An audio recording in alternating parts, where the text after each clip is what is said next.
출발 성공 투자 후반부로 이어가겠습니다.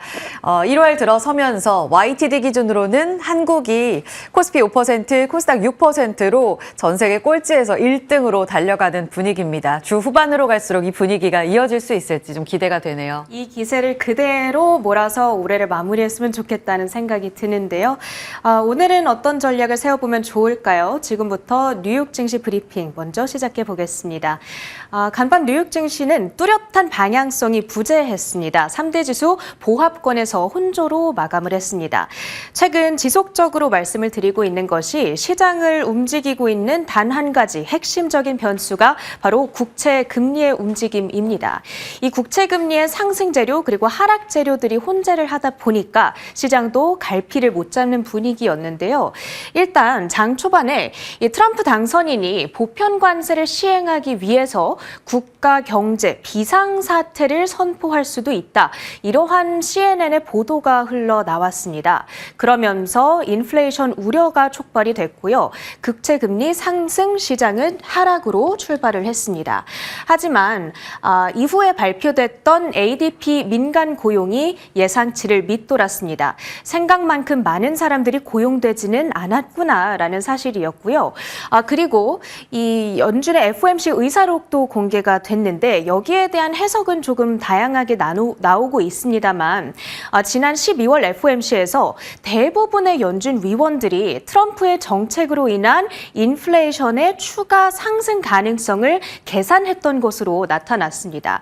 그걸 감안하고서 연내 2차례 인하를 전망한 것이니 나중에 트럼프의 정책이 실제 시행되고 난다 하더라도 연준의 스탠스는 크게 바뀌지 않겠구나. 적어도 올해 2차례의 인하는 우리가 가져갈 수도 있겠구나라는 해석이 등장하게 됐습니다. 그러면서 국채금리도 장중에 하락으로 방향을 틀었고요. 시장도 막판에 이렇게 소폭이나마 상승권으로 밀어 올리는 움직임이 포착되기도 했죠. 하지만 계속해서 주의할 필요는 있어 보입니다. 장중에 이 5% 국채 수익률이 현실화되는 상황이 발생을 했습니다. 미국의 20년물 금리를 기준으로 5% 선을 돌파하는 움직임, 그리고 10년물 금리 역시도 4.7% 선을 뚫어내기도 했거든요. 내일이면 미국의 비농업 고용보고서가 발표될 텐데 여기서 실업률이 어떻게 나오느냐에 따라서 국채금리가 또 한 번 상승을 하게 된다면 증시 변동성은 불가피할 수 있다는 점도 유의를 하셔야겠습니다. 간밤에 이 양자 컴퓨터 관련주들이 동반으로 급락했습니다. 어제 있었던 그 CES 기자 간담회에서 젠슨 왕 CEO가 유용한 양자 컴퓨터 기술 개발이 이루어지기까지는 20년 정도의 시간이 걸릴 것 같다. 이렇게 발언을 한 건데요. 대장주인 아이온큐가 39%, 그 밖에 리게티 컴퓨팅이라든지 퀀텀 컴퓨팅의 대표적인 종목들이 40% 이상의 급락으로 진행이 됐고요. 애플은 소폭 올랐습니다. 인도네시아에서 아이폰 16 판매 금지를 풀기 위해서 협상을 진행을 했는데 여기에 실패했다는 소식에도 불구하고 금리 하락에 힘입어서 상승 반전에 성공을 했고요. 노보노디스크가 3% 가까운 상승이었습니다. UBS가 최근의 하락은 과도했다. 이 GLP-1 비만 치료제의 지속적인 높은 수요, 그에 따른 수혜가 지속될 것이다. 투자 의견 상향 조정한 영향을 받아갔습니다. 장 마감 후 전해진 속보 한 가지 챙겨봅니다. 블룸버그의 헤드라인인데요. 바이든 대통령이 AI 칩 추가 수출 제한을 검토하고 있다라는 보도입니다. 임기 종료를 지금 앞두고 있는 상황 속에서 중국과 러시아의 첨단 기술 접근을 차단하기 위한 이 마지막 노력의 일환으로 해석이 되고 있는데요. 정확하게는 국가, 거기다가 기업 단위의 AI 칩 구매를 모두 금지하는 방안이 검토되고 있다라는 이 소식통의 멘트가 있었고요. 그리고 AI 개발은 우호 국가 안에서만 전 세계 기업들을 상대로 미국의 기술 기준을 따르도록 유도하는 데에 수출 제한 조치에 목표를 두고 있습니다. 자, 그렇다면 구체적으로 어떻게 제한을 하는가? 지금 이 미국의 관계를 따졌을 때 우호 국가냐 아니면 적대 국가냐에 따라서 이 수출의 강도가 나뉘어서 발표되고 발표될 것으로 예상되는데요. 여기에 파란색으로 표시되어 있는 것이 티어 1, 그러니까 가장 우호적인 관계를 가져가고 있는 국가들이죠. 가령 캐나다, 호주, 우리나라, 일본 등이 포함이 됩니다. 해당 국가들은 이 미국산 칩에 대한 접근이 사실상 허용될 것으로 예상되고 있는 상황, 반대로 중국과 러시아가 포함되어 있는 적대국들은 사실상 미국의 반도체 칩을 더 이상 수입할 수 없게끔 차단이 될 것으로 예상되고 있는데요. 이 구체적인 윤곽은 이르면 이번 주 금요일 발표된다라고 하니까요. 다음 주 월요일에 빠르면 이 자세한 내용을 챙겨드릴 수 있을 것 같습니다. 일단 이 헤드라인이 나온 이후에 엔비디아의 주가는 시간의 거래에서 1% 가까운 낙폭을 기록하고 있습니다. 개장 전 챙겨야 될 헤드라인들 조금 더 가져왔는데요. 중국과 인도에 이어서 한국에서도 HMPV가 발생하고 있죠. 사람 메타뉴모 바이러스 입원 환자가 4주 만에 2.1%포인트 증가했다라는 질병청의 보도가 있었습니다. 제2의 코로나19 팬데믹으로 번질 수 있다. 이런 우려까지 확산하는 상황 속에서 랩지노믹스, 수젠텍, 시젠 등의 질병 관련주들 오늘장 보셔야겠고요. 안덕근 산업부 장관이 미국의 의원을 만나 한미 조선업을 협력을 할 것으로 예정되어 있습니다. 이벤트가 예정되어 있는 만큼 조선 관련주들도 오늘장 지켜보셔야겠습니다. 국내 전략 자세하게 챙겨보시죠. 자, 오늘 장까지도 상승세를 계속해서 이어갈 수 있을까요? 기대감이 계속되는 흐름입니다. 연초부터 코스피는 어제까지 4거래를 달렸고요. 코스닥은 6거래일째 상승 흐름을 이어갔습니다. 물론 막판에 조금 힘이 달리긴 했지만 종가상으로 가까스로 강보합권을 지켜내면서 빨간불을 유지하는 모습이었습니다. 말씀드린 대로 이제 코스피는 YTD 5%, 코스닥은 6%의 YTD 수익률을 기록하면서 전 세계 1등 움직임을 나타내고 있습니다. 올해 재평가 기대감이 커지는 분위기 가운데 어제 여전히 거래소에서 지수를 이끈 건 외국인이었습니다. 전기전자 섹터로의 대량 러브콜이 들어오면서 우리 시장 2천억 원 정도 사들이는 모습이었고요. 말씀드린 대로 지수가 나흘째 올라가는 것, 외국인 역시 거래소 현물로 4거래의 연속적인 러브콜을 보내고 있는 것이 든든한 뒷받침이 되고 있습니다. 환율은 1,450원대 중반에서의 움직임 여전히 높고요. 어제 분위기는 반도체 쪽으로 모아졌습니다. 사실 악재성 재료들이 더 많았었죠. 그 전에 있었던 미국장 분위기가 CES, 세론 분위기로 이어지면서 엔비디아가 장중에 시총 1위 기록했다가 반락했고, 그리고 개장 전에 발표됐던 삼성전자의 4분기 잠정 실적은 예상치를 많이 밑돈 것으로 확인이 됐지만 뚜껑을 열어보니 상승하는 것으로 확인됐습니다. 젠슨 왕의 발언 때문일까요? 게다가 CES 안에서도 여전히 세론이 아니라 강한 쪽으로는 매기가 형성되어 있다는 것을 유리기판 쪽으로는 또 확인하는 모습을 보여주기도 했습니다. 어제 올랐던 종목들 삼전, 하이닉스 중심으로 소부장 강했고요. 제약바이오 안에서는 선별적인 강세만 나타났습니다. 최근 코스닥을 이끌고 있는 2차 전지, 이 안에서 수급 싸움이 계속되는데 알테오젠, 리가켄바이오 쪽은 다소 약했지만 유한양행 같은 지수 안에 있는 제약바이오, 헬스케어 쪽이 더 강했었고요. 존슨앤존슨, 이 병용요법 관련한 임상 결과 영향을 긍정적으로 받았습니다. 2차 전지 말씀드린 대로 코스닥을 견인하고 있는 한 축입니다. 최근 들어서 외국인들이 저가 매수에 나서는 모습 확인되면서 어제도 외국인 매수 1, 2위 에코프로와 에코프로 BM 나란히 올라가면서 상승했습니다. 뒤에서 좀 더 다뤄볼게요. 넘어가 보겠습니다. 삼성전자 외국인 어제 2,700억 원 담았습니다. 생각보다 더 못했는데 이 러브콜의 의미를 어떻게 찾아갈 것인가, 이것은 시장이 계속 답을 주겠죠. 오늘 연속성 확인해 보셔야겠습니다. 일단 어제 개장 전에 이 시간대도 말씀드렸던 것처럼 4분기 영업이익은 6조 5천억 원 나왔습니다. 시장 기대는 지난 12월은 8조 원대, 그리고 이달 들어서면서는 7조 2천억 원만 해도, 그런데 시장의 스트릿 넘버는 더 낮았나 봅니다. 6조 5천억 원까지 확인이 됐음에도 불구하고 초반 분위기는 약세로 출발했다가 오락가락하더니 개장 초반에 상승으로 가닥을 잡고 3%가량 올랐습니다. 오히려 57,300원의 강세. 외국인이 담은 수량은 400만 주 넘었고요. 특히 모건 스탠리, 반도체의 겨울을 외쳤던 모건 스탠리 창구에서 대량 매수가 잡히면서 어제 외국인이 담은 규모가 2,700억 원을 넘어섭니다. 이런 대량 매수가 얼마만인가 체크를 해봤더니요. 작년 7월에 삼성전자가 고점을 경신했었잖아요. 그런데 7월 11일 고점 이후로 조정을 인정을 받았던 8월 16일 즈음에 삼전이 한 3%가량 올랐던 날이 있습니다. 이때 외국인들이 대량 매수를 보여줬었는데 이때 이후로 처음입니다. 얼마 만인가 반년 만에 돌아온 이 대량 매수세의 연속성, 기대감이 커질 수밖에 없는 이유입니다. 기관도 어제 200억 원 정도 담아갔고요. 오히려 기관 같은 경우에는 지난달부터 시작해서 연기금이 바닥권에서 계속 방어하려는 움직임을 나타내고 있죠. 여기에 빛을 더하는 외국인의 수급, 다시 한번 오늘 체크해 봐야겠고요. 또 하나의 의미 있는 포인트가 있다면 어제 반가운 뉴스가 안팎으로 좀 나왔습니다. 일단 모건스탠리 쪽에서 이제 삼성전자 비중 확대를 외쳤고요. 6만 5천 원의 목표 주가를 제시했습니다. 그리고 또 하나, 지난달 12월까지 해서 연속적으로 연초까지도 이어졌었죠. 이 증권가에서 TP를 하향 조정하는 움직임이 계속됐습니다. 낮을만도 한데 7만 원대 초반까지 계속 내려가고 있는 이 TP 줄 하향이 어제 증권가 실적 발표 나오고 나서 이 목표 주가 하향 조정이 멈췄습니다. 실적 발표 나오고 나서 업데이트된 증권가의 리포트가 한 5곳 되는데요. 여기서 모두 다 목표 주가를 유지하면서 최악은 지났다라는 데 공감대를 형성하고 있습니다. 한국투자증권, 유진투자증권에서는 바닥 멀지 않았다면서 TP는 유지했고 올해 EPS는 소폭 상향 조정했습니다.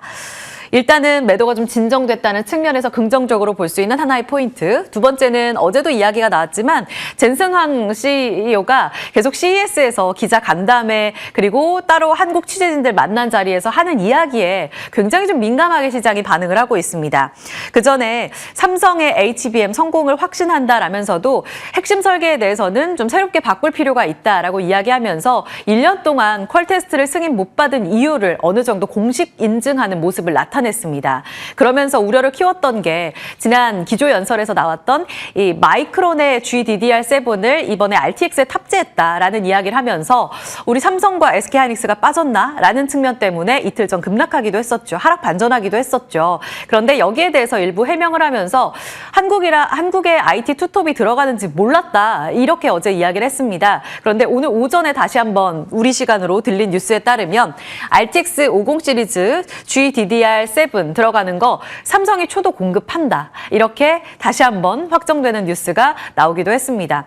이와 관련해서는 계속 이야기가 좀 코멘트로 나오고 있기 때문에 번복될 가능성이 있지만 지금 기준으로 봤을 때 업데이트된 내용으로는 일단 삼성의 초도 공급이 확실히 된 내용 여기까지 확인해 보시면 좋겠습니다. 자, 소부장이 최근 들어서 힘이 강하죠. 어디를 공략할 것인가 고민이 깊어집니다.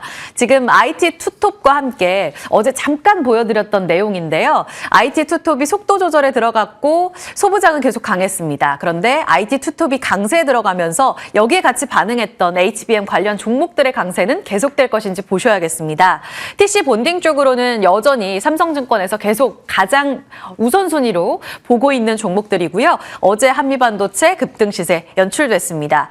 후공정 장밋단 안에서는 PSK 홀딩스가 오늘 증권가의 호평 4분기에 정말 최대 실적이 나올 거다. 전년 대비 100% 이상 증가한 영업이익을 받아들게 될 것이다 라면서 이 주문형 반도체 그리고 HBM 관련해서 가장 이 시대에 수혜를 받는 종목이라고 꼽았습니다. 어제 5% 올랐는데 연속성 보셔야겠죠. 지금 바닥권에서 꽤 많이 올랐습니다. 후공정 안에 디스컴 장비 납품하고 있고요. HBM4 들어가게 되면 장비가 더 많이 추가가 됩니다. 이런 측면 때문에 아마도 추가적인 기대감이 더 클 것이다. 증권가에서 이렇게 봅니다. 리플로 장비인 STI도 어제 올랐고요. 검사 계측 쪽으로는 넥스틴 어제 강했습니다. ISC는 소켓안에서 가장 강한 모습 보여주고 있습니다. 마이크론 관련한 종목들도 어제 시세 연속성을 가져가는 쪽, 그렇지 못한 쪽 조금 양분되는 모습이었는데요. GDDR7 마이크론만 탑재되는 게 아니라 삼성까지도 들어가게 된다면 아마도 시세가 다소 좀 약해질 가능성도 있겠죠. 변동성 보시고요. 마지막으로 도쿄 일렉트론과 네덜란드의 ASML이 최근 강한 반등을 나타냈다면서 레거시 반도체 쪽에 조금은 돌아서는 기조 눈여겨봅시다라고 말씀을 드렸는데요. 이와 관련된 시세가 어제 우리 시장 소부장에서도 나왔습니다. EUV 펠리클 관련해서 FST가 10% 급등, PSK 어제 베어링 자산운용에서 1% 지분 취득 소식도 있었는데 5% 올랐습니다. 그 밖에도 계측 장비, 전공정 쪽에 오로스 테크놀로지도 두 자릿수의 상승률. 연속성 종목을 고른다면 어느 쪽으로 좁혀가야 될지 오늘도 개장 중계에서 자세히 다뤄볼게요. 넘어가 보겠습니다. 보조금 폐지가 어려울 거다.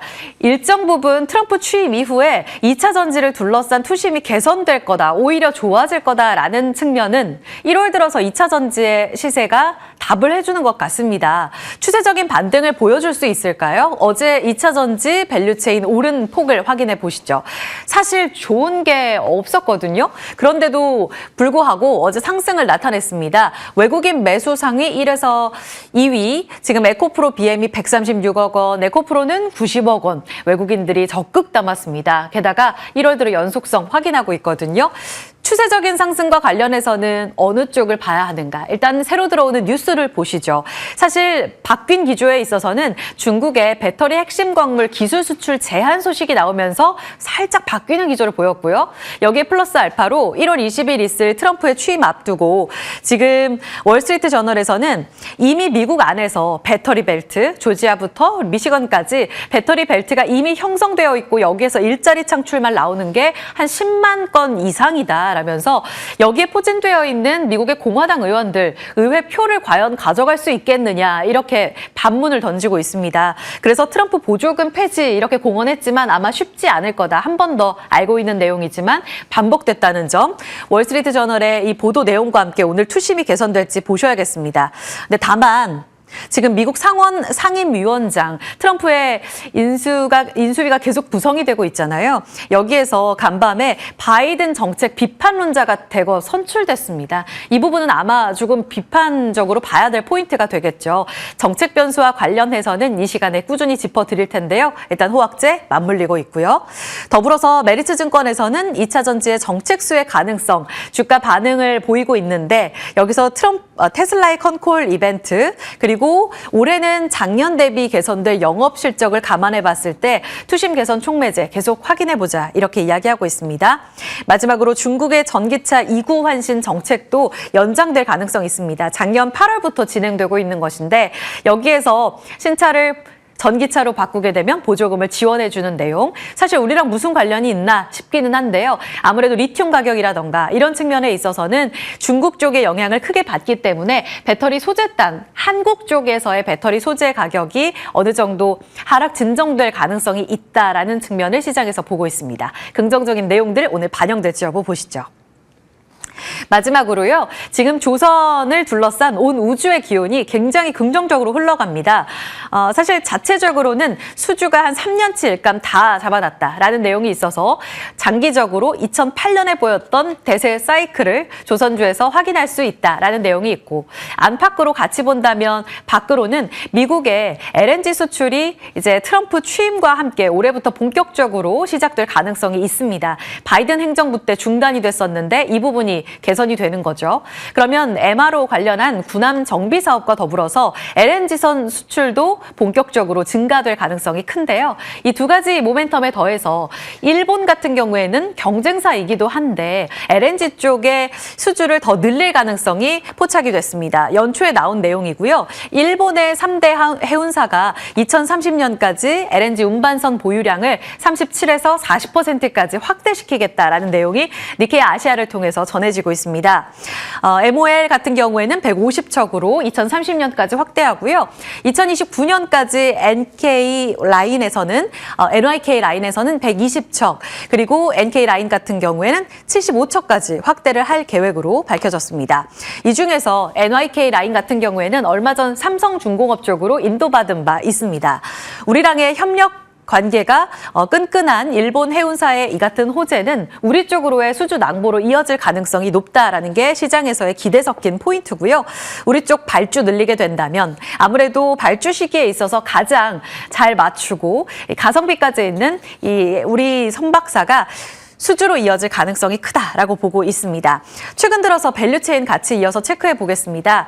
투자뉴스 7에서 협찬을 받아서 가져온 밸류체인이고요. 참고해 보시죠. 캡처해 보시면 지금 조선 4사를 중심으로 먼저 달렸고요. 최근 들어서 이 미국의 필리조선소와 관련된 한화오션이 더 큰 시세 강세를 나타내고 있고 MRO와 관련해서는 HJ 중공업도 미국 모멘텀을 받아가면서 트럼프 트레이드 영향받으며 다시 1월에 상승 재개하고 있는 상황입니다. 그리고 어제까지 본다면 피팅밸브 드라이브, 엔진 쪽으로 더 힘 받아가는 모습인데요. 신고가 부근에 있어서 부담스럽다는 의견까지 제기되고 있는 가운데 추세 상승과 관련된 전략은 잠시 후 점검하겠습니다. 당잠사 브리핑이었습니다.